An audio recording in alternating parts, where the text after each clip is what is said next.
rekaman. Jadi yang pertama, ini ingat ya, jam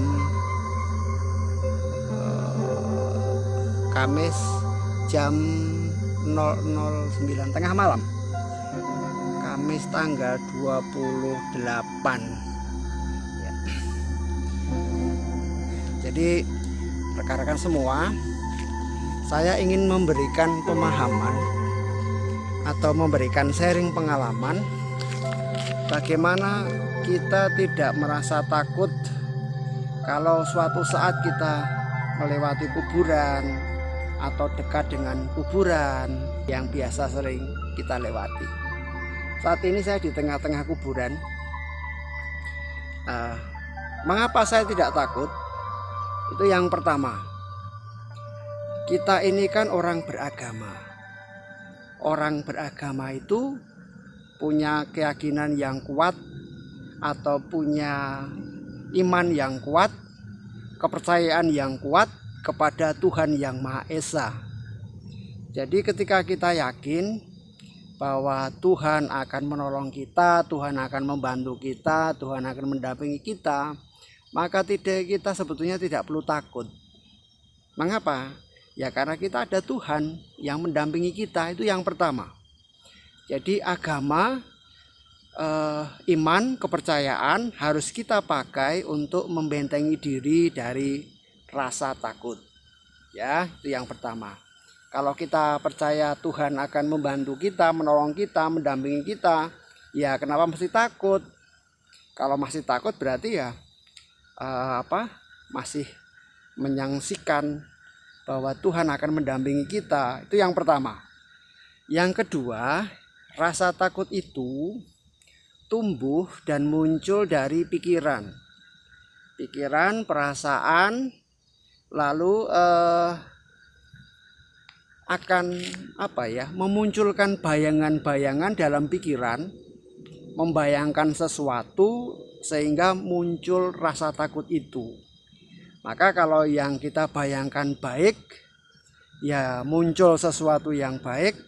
Kalau kita membayangkan yang jelek atau yang buruk, yang jahat, maka yang muncul adalah bayangan jahat itu.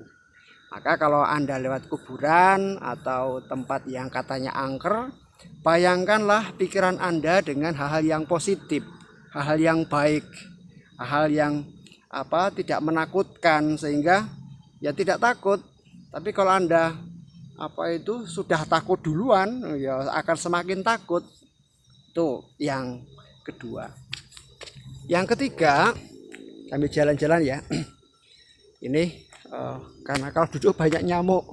Yang ketiga,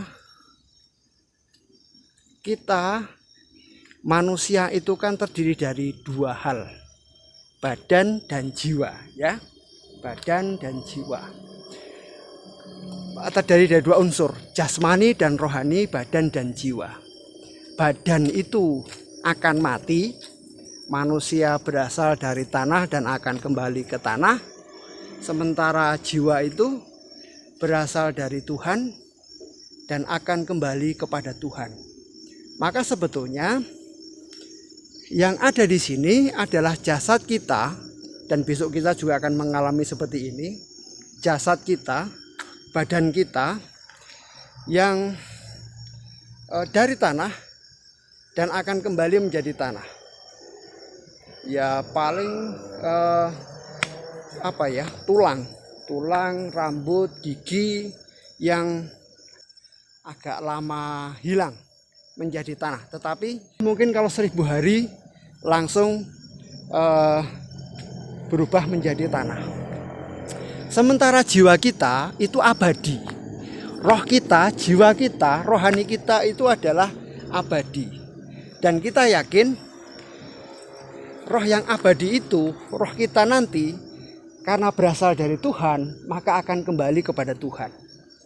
Nah, keyakinan itu bahwa yang di sini hanyalah jasad, sementara roh kembali pada Tuhan, maka akan memunculkan rasa berani, rasa tidak takut, rasa percaya diri, dan memandang sesuatu ya realistis saja.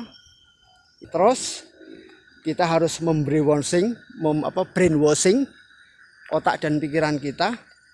Kalau kita merasa takut ya akan takut, kalau kita tidak takut maka kita tidak akan takut. Prinsip yang keempat adalah kita harus memahami bahwa mata yang kita punya ini adalah mata fisik yang hanya bisa dipakai untuk melihat hal-hal yang fisik, hal-hal yang sifatnya bisa dilihat oleh mata. Kalau kita punya keyakinan itu, sebetulnya kita tidak perlu takut. Karena apa? Ya mata kita ini adalah mata jasmani yang hanya bisa dilihat, dipakai untuk melihat hal-hal yang sifatnya jasmani. Kalau ada yang cerita bahwa pernah ada orang yang melihat hantu, pocong atau sesuatu yang menakutkan, ya terserah. Tapi kalau kita punya gambaran itu, ya tentu akan takut. Dan saya rasa takut semacam itu tidak menguntungkan, karena kita akan merasa dihantui dan tidak bisa pergi kemana-mana karena rasa takut itu. Itu yang keempat. Kita harus yakin bahwa mata yang kita punya ini hanya untuk melihat hal-hal yang sifatnya jasmani, bukan untuk melihat hal yang sifatnya rohani atau roh.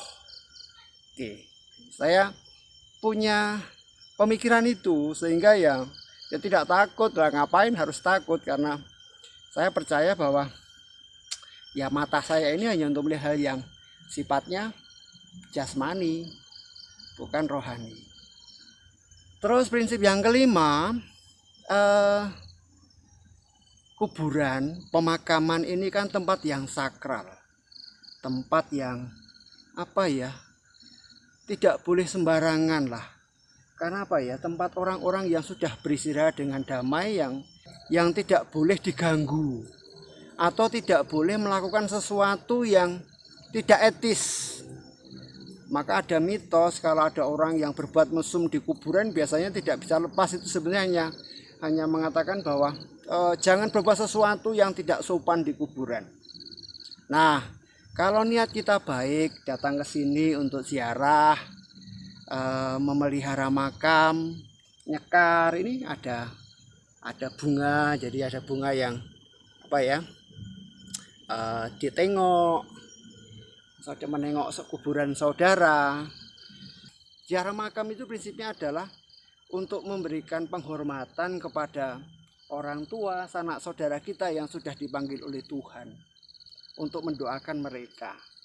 Sama ketika orang tua kita masih hidup, kita di Jawa, orang tua kita di Sumatera, atau sebaliknya, apakah kita juga mendoakan? Mendoakan.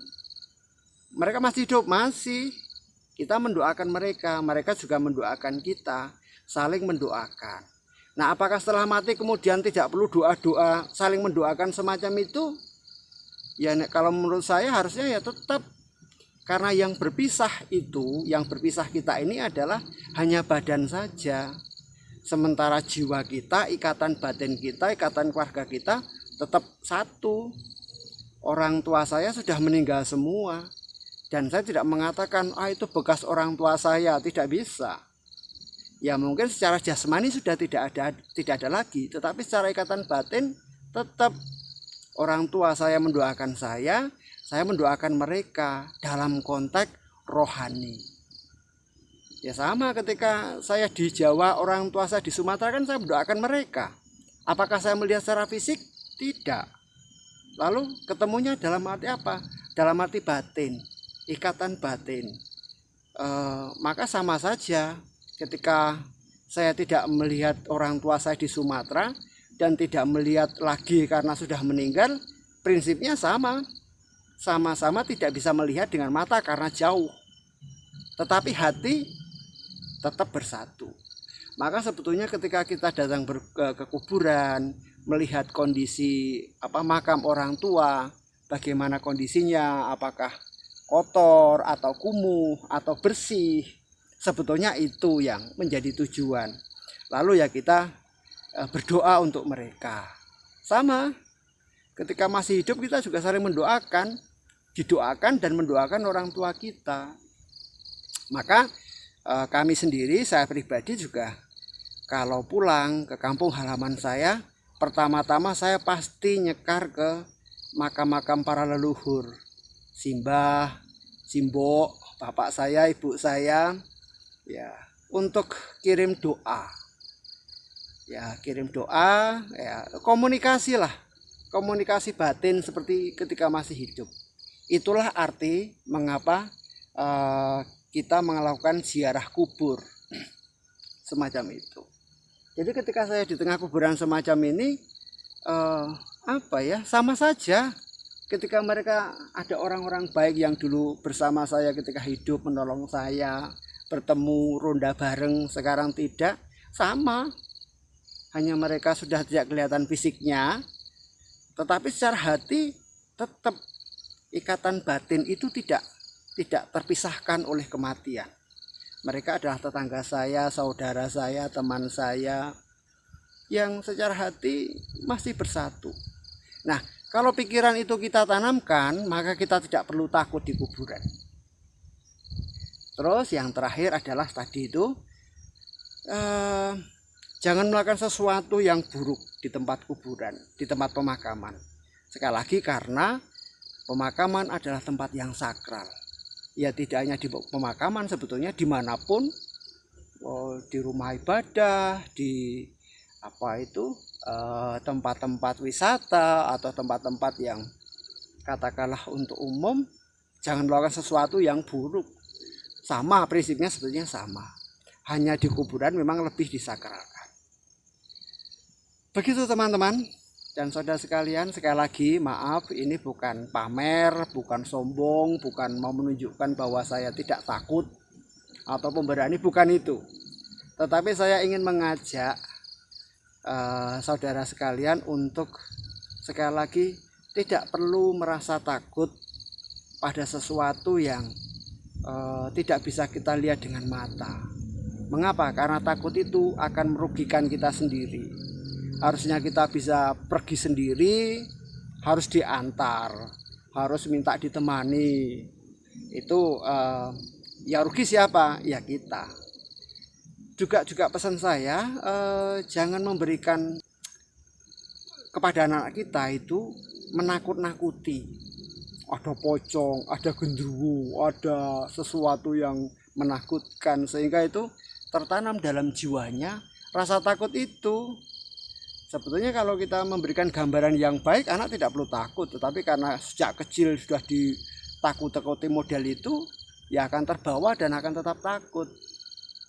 Saya dulu juga begitu, waktu kecil juga penakut, sama-sama kemana-mana itu tidak berani. Tetapi lama-lama dengan pendidikan, dengan pola pikir, dengan membaca, dengan pengetahuan, ya kemudian akan berubah. Itulah fungsinya pendidikan, merubah pemikiran yang logis, sistematis, dan rasional. Dan saya ingin mengubah channel saya ini untuk pemahaman-pemahaman yang semacam itu. Begitu saudara-saudara, terima kasih. Ini sudah jam berapa ya? Ini sudah, saya harus pulang. Biasanya saya memang rokok di sini, santai ngerokok. Kalau saya pas kesepian gitu ya, tempat yang paling nyaman itu di kuburan, menyepi di kuburan. Ini lihat, ini sudah jam 00.54, hampir 1 jam, nggak terasa sudah habis rokok 1 batang. Begitu saudara-saudara, terima kasih. Jangan lupa untuk like, komen, dan share.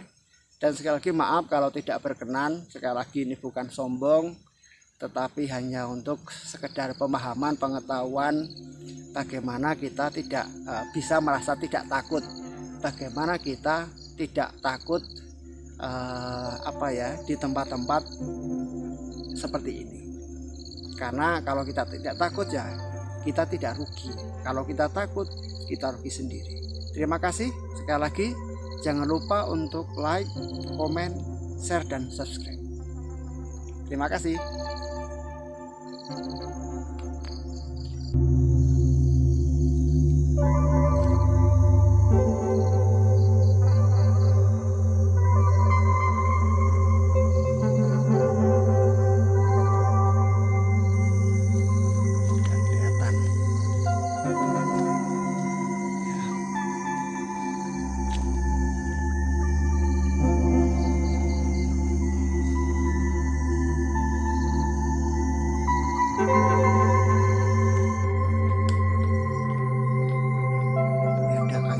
besar sekali, pohon beringin yang besar.